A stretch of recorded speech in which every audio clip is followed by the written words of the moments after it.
Lijep pozdrav, dragi moji, i dobro mi došli. Danas primamo jedne divne, prhke štrudlice, iako je u tijestu samo brašno, ulje i voda, jako je fino i prhko.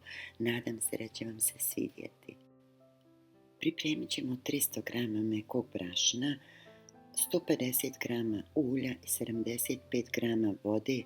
Izblendajte nekih 10-15 sekundi sa blenderom. Treba da spojimo nespojivo u ovu jednu finu glatku masu. Ako nemate blender, možete to uraditi i mikserom. Stavite u brašno i zamijeste glatko tijesto. Ovo tijesto se ne lijepi, vrlo brzo se zamijesi, ništa previše ne trebate mijesiti, dovoljno je da se sve samo poveže. Ovo ćemo pokriti i ostaviti na sobnoj temperaturi da odmara nekih 10-15 minuta. Kao i kod svih štrudlica sa džemom, najbolje da koristite domaći džem. Ovo su moje posljednje zalihe džema od šljiva. Sad, pošto tijesto nije slatko, džem treba da bude dosta sladak. Moj nije, pa ću unutra dodati i 50 g šećera u prahu, imam 350 g džema. Razvijat ćemo tijesto na podlozi koja se ne lijepi. Ako nemate ove plastificirane papire, možete lagano da napravite podlogu i od najlona. Inače, ja ovako izrežem jednu vrećicu i koristim. To mi je bio najbolji prijatelj svih ovih godina dok se nisu pojavile ove podloge u obliku papira. Tijesto nam je ostojalo. Vrlo kratko ćemo ga premijesiti, znači nekih otprilike 10-15 sekundi premijesite tijesto i podijelite ga na dva dijela. Jedan dio ćemo razvijati odmah, a drugi dio pokrijte i ostavite na sobnoj temperaturi. Ja sam pravila 4 manje štrudlice, vi možete da pravite i 2 veće ako vam je tako lakše.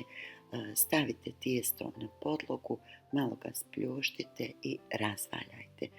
Meni se ovdje malo kliže, budući da mi ovaj sto drveni nije ravan, pa sam stavila ovu plastificiranu podlogu, tako da je malo klizavo, ali se generalno tijesto jako lagano razvlači.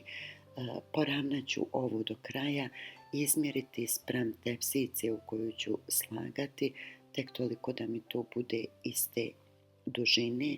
Odrežite komade tijesta koji su vam višak, to tijesto spojite i ostavite ga, pokrijte, koristit ćemo ga poslije. Debljina treba da bude otprilike nekih pola centimetra. Evo, pogledajte, koliko god tanko da razvijete, neće pucati tijesto, ne brinite. Stavite džem i sad ćemo ovo da zarolamo. Ja ovdje malo detaljno pokazujem, čisto zbog mladih domaćica koji nemaju puno iskustva. Znači, prebacite preko. Ovaj dio gdje nam je ostalo malo džema možete obrisati čisto da vam bude čiste štrudlice okolo. Poravnajte i ovaj višak tijesta ćemo da odsiječemo. Ja volim uvijek da ovako kada su mekane štrudlice da ih ne dižem, nego da ih prebacujem sa papirom, pa ću vam pokazati. Odrežite jedan uzak komadić papira za pečenje i pokazat ću vam kako da prebacite ovo tijesto koje nam je ostalo. Stavite malo sa strane, koristit ćemo ga poslije. Znači, prvo ćemo prebaciti tijesto jednom, pa drugi put na papir. Prebacite jednom, ako je slučajno počelo da se odvaja, malo ga samo ovako spojite i sad podvucite malo papir, prebacite preko, tako će vam biti lagano da ovu štrudlicu prebacite u tepsicu, a da vam se ona ne promijeni oblik, da ostane ovakva kakva je ravna. Evo, pogledajte kako je fina i glatka, ostavit ćemo je sa strane, nastavit ćemo sa ostatkom tijesta da radimo. Znači, slobodno, ništa ne trebate premijesiti, odrežite gdje vam je višak, stavite na ovo tijesto i razvijete. Opet ćemo staviti džem. Možete stavljati džema koliko god vi volite, ali meni je nekako ova količina dovoljna. Pogledajte ovdje, ovdje sam tanko razvila tijesto, džem mi se vidi ispod tijesta. Još jednom ću prebaciti. Sad, pošto nemam dovoljno tijesta, slobodno možete ovako prstima samo da razvučete. Ako vam slučajno negdje pukne, samo ga spojite. Idemo još jednom. Ovu ću opet višak tijesta odrezati i ostaviti sa strane. Čak i kad ovako bude tanko tijesto, štrudlice su jako stabilne i ne pucaju. Razvila sam još jednu. Ovo je višak tijesta koji mi je ostao. Stavila sam ga ovako, razvila u jedan valjčić i na ovaj posljednji komad tijesta samo ću staviti odozgu. Ovo ćemo sad razviti na najlonu da vidite kako se lagano i tu razvija.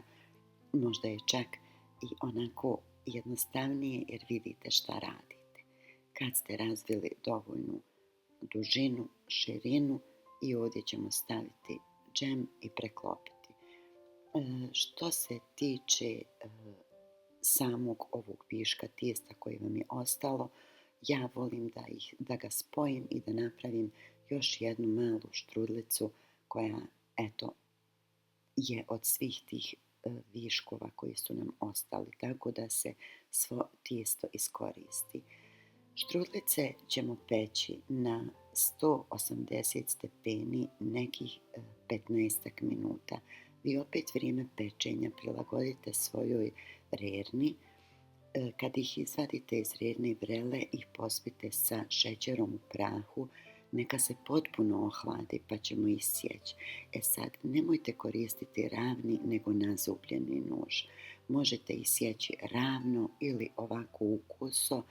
Pokazujem vam ovdje prvo 1, 2 do 3 puta, povucite lagano i onda presijecite do kraja. Štrudlice su pune džema, ali ako vam se slučajno na nekom mjestu malo više napuhalo, pa vam izgleda kao da nema dovoljno džema, vi to uvijek možete naknadno da dopunite sa još malo koristeći se sa vrećicom za ukrašavanje. Štrudlice danima budu ovako fine i prhke. Nakon što ih sve sječete, opet ih obilno pospite šećerom u prahu. Dragi moji, hvala vam puno na lajkovima, dijeljenjima, komentarima. Svaki vid vaše podrške meni puno znači. Do sljedećeg kuhanja ostanite mi zdravi i nasmijani. Puno pozdrava od vaše Arijeve kuhinje.